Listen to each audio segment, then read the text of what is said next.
Dinisarmahan at sinampahan ng kaso ang 5 pulis sa Caloocan dahil sa umano'y iligal na pag-aresto sa isang lalaki. Ni-relieve na rin sila sa kanilang tungkulin. Nakatutok si Nico Wahe.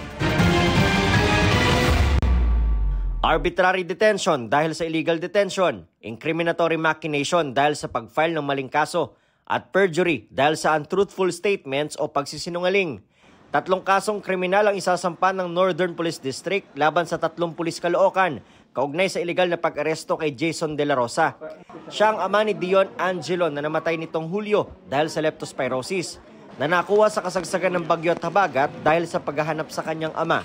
2 arresting personnel at mismong commander ng Caloocan Police Substation 2 ang kakasuhan.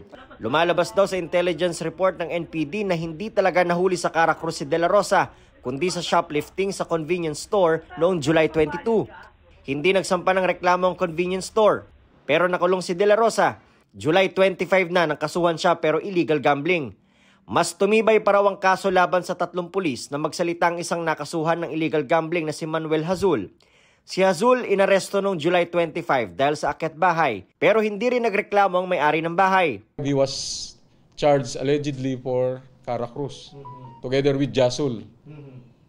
And nung inimbestigahan nga natin na hindi naman, walang nangyaring at fabricated, kaya pinaila natin ang kaso yung 3 pulis. Iginigiit daw ng substation commander ng substation 2 na wala raw itong pinakulong noong July 22 hanggang 25. Kasi walang jail facilities doon sa substation. And sinasabi niya na wala namang dinitain siya doon.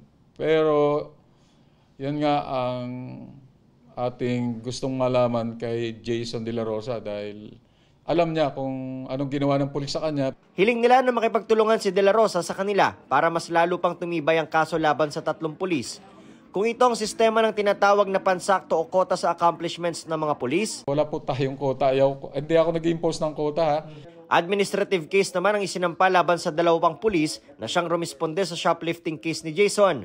Dinisarmahan na ang 5 pulis at nirelieve sa kanilang tungkulin sa Substation 2. Inassign muna sila sa District Personnel Holding and Accounting Section ng NPD habang ongoing ang investigasyon. Sinubukan naming makiusap sa NPD na kapanayamin ng 5 sangkot na pulis para makuha ng reaksyon, pero hindi muna kami pinahintulutan. Pinuntahan din namin ng pamilya De La Rosa pero hindi na raw muna sila magsasalita. Para sa GMA Integrated News, Nico Wahe, nakatutok 24 oras.